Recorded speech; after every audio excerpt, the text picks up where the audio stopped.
శుభాకాంక్షలు. అప్పుడే ఏడాది గడిచిపోవటం ఎలా ఫీల్ అవుతున్నారు? చాలా చాలా సంతోషంగా ఉందండి. ఎందుకంటే ఈ ఆంధ్ర రాష్ట్ర ప్రజలకి ఓ స్వర్ణయుగం మొదలైందని మనం చెప్పొచ్చు. ముఖ్యంగా నిరుద్యోగులకు కానీ, అలాగే ఉపాధి కోసం ప్రయత్నించే ఆడవాళ్ళకి కానీ, ఎవరికైనా సరే ఒక గత ప్రభుత్వం మనం చూసాం.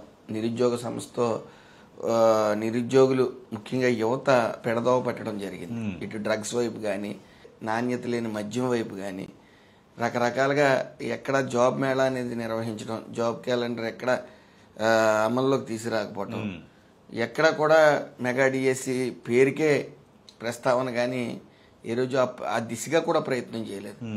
సో ముఖ్యంగా ఆంధ్ర రాష్ట్ర ఆర్థిక అభివృద్ధి కూడా సర్వనాశనం చేశారు.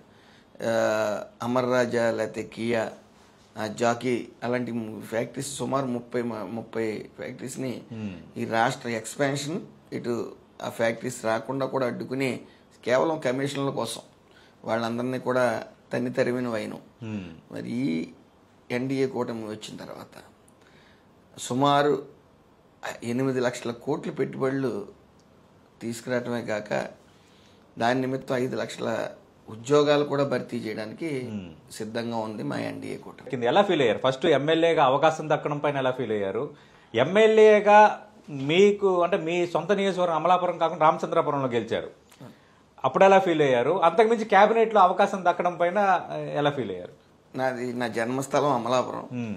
అయితే నాకు ఈ అంబేద్కర్ కోనసీమ జిల్లాలో నాకు సత్య సంబంధాలు లేకపోతే నా అనుచర వర్గం కానీ, నన్ను అభిమానించే వాళ్ళు కానీ 5 కాన్స్టిట్యున్సీల్లోనే ఉన్నారు. అయితే నాకు టచ్ లేని ఏరియా రామచంద్రపురం, మండపేట. అయితే ఊహించిన విధంగా మరి నారా చంద్రబాబు నాయుడు గారు, లోకేష్ గారు మరి రామచంద్రపురం నియోజకవర్గం సీట్ నాకు కేటాయించడం, ఆ రోజున గత 5 ఏళ్ల పాలనలో ఒక్క ఛాన్స్ అనుకుంటూ వచ్చి ఓటేసినందుకు ప్రజలు ఏం నష్టపోయారో క్లియర్గా గమనించిన జనం ఈ ఎన్డీఏ కూటమి వైపు చూడటం మొదలు పెట్టడం, కేవలం ఈ నాయకులు, గత నాయకులు ఆ అసెంబ్లీలో వాళ్ళు వాడే భాష కానీ, బయట వాళ్ళు చేసే చేష్టలు కానీ, ఈ రాష్ట్రానికి చేసిన అన్యాయాన్ని కానీ అన్ని దృష్టిలో పెట్టుకోవడం ఒక ఎత్తు అయితే, నారా చంద్రబాబు నాయుడు గారిని మిస్ అయితే, ఒక విజనరీ ఉన్న నాయకుడిని మిస్ అయితే రాష్ట్ర ప్రజలు ఏం నష్టపోతారనేది క్లియర్గా తెలిసింది. కాబట్టి అదే కష్టం, క్రమశిక్షణ అనేది ముఖ్య ఎజెండాగా మరి చంద్రబాబు నాయుడు గారు ముందుకు సాగుతూ ఉంటారు. ఇవి ఏదైతే నేను ఎన్డీఏ కూటమిలో చేరిన వెంటనే అక్కడ ఎన్డీఏ కూటమి సీట్ నాకు ఇవ్వగానే 80% విజయం అప్పుడే ఫిక్స్ అయిపోయింది. ఆ తర్వాత అంటే వ్యక్తిగతంగా మనిషి ఎటువంటి వాడని చూస్తారు కాబట్టి ప్రజలు ఓటేసి అవన్నీ కూడా పరిగణలో తీసుకుని మరి ప్రజలందరూ కూడా ఎప్పుడు రామచంద్రపురం నియోజకవర్గంలో కనీవిని అనగానే మెజారిటీ ఏంటంటే రామచంద్రపురంలో ఎప్పుడు 3,000 5,000 మెజారిటీ ఉంటుంది కదప్ప 26,312 ఓట్ల మెజారిటీతో నన్ను గెలిపించారు. ఆ గెలిపించిన ఒక ఎత్తు అయితే మరి ఊహించిన విధంగా లోకేష్ గారు, ముఖ్యంగా చంద్రబాబు నాయుడు గారు ఈ క్యాబినెట్లో నాకు స్థానం ఇవ్వటం అంటే ఒక మనిషిగా లేకపోతే ఒక పొలిటీషియన్గా ఇంకెంతకన్నా ఏం కోరుకుంటారు?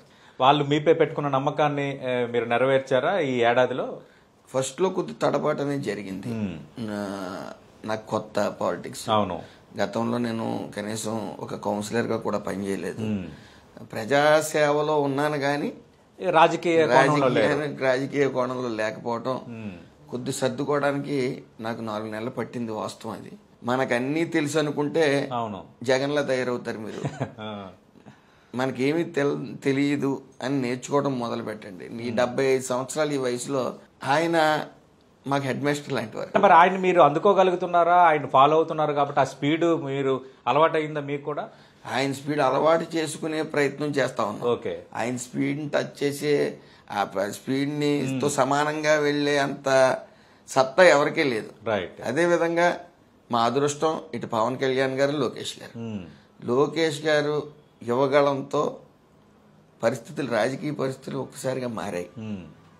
యువగళం క్లిక్ అవటం, పాదయాత్ర, ఆ ప్రజల సమస్యలు తెలుసుకోవటం, కేడర్లో నూతనోత్సాహం రావటం, వెంటనే సభ్యత్వాలు నమోదు, కోటి దాటి సభ్యత్వాలు జరగటం 43 ఏళ్ల తెలుగుదేశం చరిత్రలో లేదు. మరి కోటి దాటి జరగటం ఒక ఎత్తు అయితే, అలాగే మొన్న మోడీ గారు వచ్చినప్పుడు కూడా ఆయన కేడర్ కలుపుకుని వెళ్దాం, కేడర్ కూడా ఆహ్వానించడం, మరి లక్షల్లో మోడీ గారి ప్రోగ్రాం సక్సెస్ అవటం, అదే విధంగా మన కడప, ఇవన్నీ కూడా లోకేష్ గారితో సాధ్యపడ్డాయి.